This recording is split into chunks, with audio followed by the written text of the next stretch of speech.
بسم الله الحمد لله رب العالمين والصلاة والسلام على رسول الله صلى الله عليه وسلم. عن أبي هريرة رضي الله تعالى عنه قال قال رسول الله صلى الله عليه وسلم لا تحاسدوا ولا تناجشوا. نبي عليه الصلاة والسلام كبوز نغر كلكلونال ككلكلون نغرات ውስጥ አንዱ ምንድነው እስተበራታችሁ መቀኛ አትሆኑ አንዱ ለአንዱ መቀኛ አይሁን ይላሉ። በሌላ ሐዲሳቸው ደግሞ ኢነል ሐሰደ ተአኩሉ الحسنات كما تأكل النار الحطب። መቀኝነት የሚባለው ነገር እኮ የሰውየውን ሐሰናት የሚሰራውን የሆነውን ደግን ነገር ይበላበታል ልክ አንድ ሰዓት እንጨት እንደምትበላ ይላሉ ነብያችን ሰለላሁ ዐለይሂ ወሰለም። በጣም ብዙ ሆኑ ቂሳዎች አሉ ደግ ነገር በምን እንደሚበላ በመቀኝነት እንደሚበላ የታወቀው የሆነው አንድ ቂሳ አለ እና ሙዕተሲም የሚባል የሆነ የሙስሊሞች ኸሊፋ ነበረ። የዛ ሙስሊሞች ኸሊፋ ምን ነበረው? ወዚር ነበረው። ወዚር ማለት አቀማማጭ ነበረው።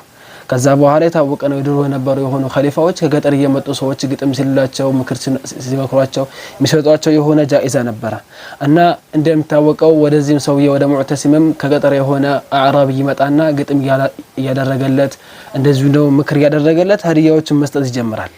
ከለታት አንድ ቀን የንጉሱ የሙዕተሲም አቀማማጭ ይቀራበትና ይመቀኝበትና ሜላል ይሄ ሰውዬ በዚህ የቀጠለ ነገር ከሆነ ቦታዬን ሊወስድብኝ ነው ከሙዕተሲም ያለኝ የሆነ ቦታ አለ ያን ቦታ ሊወስድብኝ ነው። ስለዚህ የሆነ ከሄዳከጀ የሆነ ነገር አድርጌ ምን ማድረግ አለብኝ ይሄን ሰውዬ ከንጉሱ ማራቅ አለብኝ ብሎ ይወስናል። ከዛ በኋላ ይሄ ነገር ካደረገ በኋላ ወደ ስራው ገባ። ምን ማድረግ እንዳለበት ፍክር አደረገ አሰበና ወደ ስራው ገባ። ከዛ በኋላ ከለታት አንድ ቀን ወደ ንጉሱ መጣና ይሄ ሰውዬ ከገጠር የሚመጣው የሆነው አዕራቢው እየተናገረ ነው ለሰዎች ምን ይያላቸው ነው የንጉሱ አፍ እኮ ይሸታል ይያላቸው ነው። የንጉሱ አፍ ይሸታል ብሎ እኮ ወሬ እያወራ ነው። ይሄን ነገር ደግሞ ማወቅ ከፈለከ ንጉሱ ወደ አንተ ሲመጣ እጁን አፉ ላይ ያስቀምጣል አላቸው። እጁን አፉ ላይ ማስቀመጡ ምንድነው ያንተ አፍ እንደሚሸት ማስረጃ አርገ ማለት ይችላል አለው። ከዛ በኋላ ንጉሱ በጣም ተናደደ። ወደኔ አቅርቤው ጃዛ ሰጥቼው እንደዚሁም ደግሞ ሽልማት ሰጥቼው እንዴት እንደዚህ ያደርገኛል በሚል ንጉሱ ይናደዳል። ከዛ በኋላ ከንጉሱ ቦታ ወጣና ይሄ ሰውዬ የጀመረው የሆነ ነገር ለመጨረስ እንቅስቃሴውን ጀመረ። ምን አደረገ?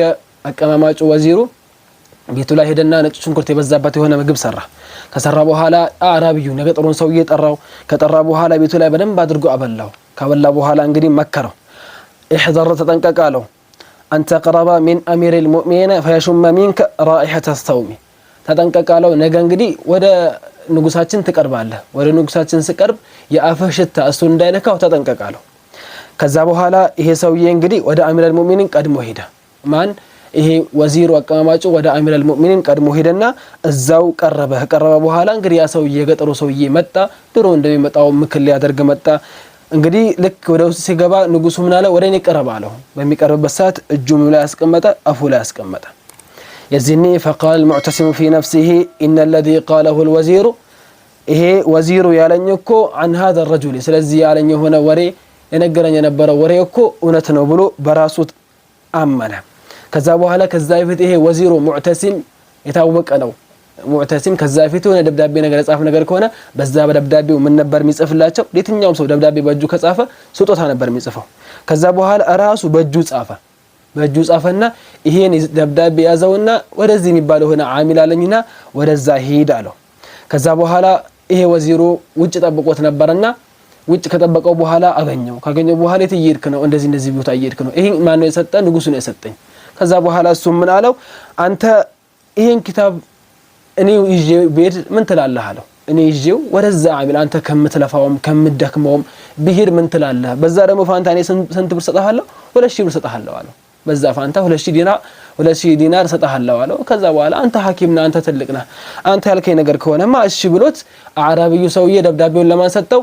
ለዚህ ለሐኪሙ ወይም ደግሞ ለወዚሩ ይሰጠዋል። ከሰጠው በኋላ ደብዳቤውን ማን ይዞ ሄደ? ወዚሩ ይዞ ሄደ። ይሄ አዕራቢዩን ደግሞ መከረው። ስለዚህ ከንጉሳችን ራቅ ከሙዕተሲም ራቅ አለው። ከዛ ይሄ ሰውዬም ከሙዕተሲም ራቀ። አቀማማጩም ደብዳቤውን ይዞ ወደ ተባለበት ወደ ዓሚሉ ሄደ። ወደ ዓሚሉ ከሄደ በኋላ ደብዳቤው ዓሚሉ ሲከፍተው ምን ይላል?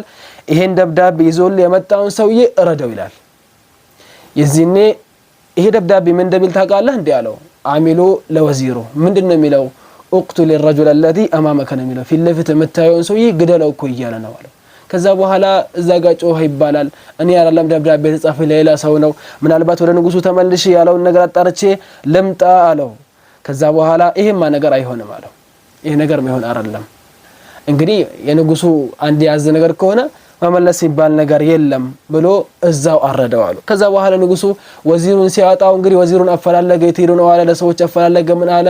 ከዛ ሰዎችም ደግሞ አሉት ወዚሩ እኮ ከጠፋ ቆይቷል። እሺ አራቢው የትሄዱ ነው ያለው? ከገጠር የመጣው ሰው ማሳውዬ በመዲና እየተንሸራሸረ እየተሽከረከረ ነው ያለው ፏያለ ነው ያለው ያቀማማጭህ ግን የለም አለው። ከዛ ያን ሰውዬ አስጠራውና ካስጠራ በኋላ አውሃሉን ነገረው። ለምንድነው የጠፋኸው ከኔ ያላኩልህ ደብዳቤ የት ሄደ ብሎ ሲጠይቀው ሙሉ ነገር አስረዳው። ደብዳቤው ማሰጣህ ነበር ነገር ግን ወዚሩ እንደዚህ ያለኝና ደብዳቤውን ሰጠውት። ከሰጠው በኋላ ደብዳቤው ይዘህ ሄደ። እሺ ለምን ነበር ወደኔ ስትገባ እጅህን አፍ ላይ ያደረከው ብሎ ጠየቀው። ሙዕተሲም በሚጠይቀው ሰዓት እኔማ እንደዚህ ያደረኩት አፍ ላይ በላውት የነበረ ነጭ ሽንኩርት ስለነበር ያ እንደሸተህ ነው አለው። ከዛ በኋላ ሙሉ ቂሳውን ነገረው። ሙዕተሲም ከነገረው በኋላ አንድ ምሳሌ ሆና የቀረች የሆነ ነገ ተናገረ ይባላል። قاتل الله الحسد ما أعدله بدأ بصاحبه فقتله። ይሄ ምቀኛ የሚባለው ነገር ምንኛ ፍትሃዊ ያደረገው በሰውየው በራሱ ጀምሮ ገደለው የሚለውን ምሳሌው የሆነ ነገር ተናገረ አሉ። ስለዚህ ነብዩ አለይሂ ሰላም ምን ብለዋል? ምቀኝነት ደግ ነገርን ትበላለች ልክ እሳት እንጨትን እንደምትበላው አሉ። ወሰላሙ አለይኩም ወራህመቱላሂ ወበረካቱ።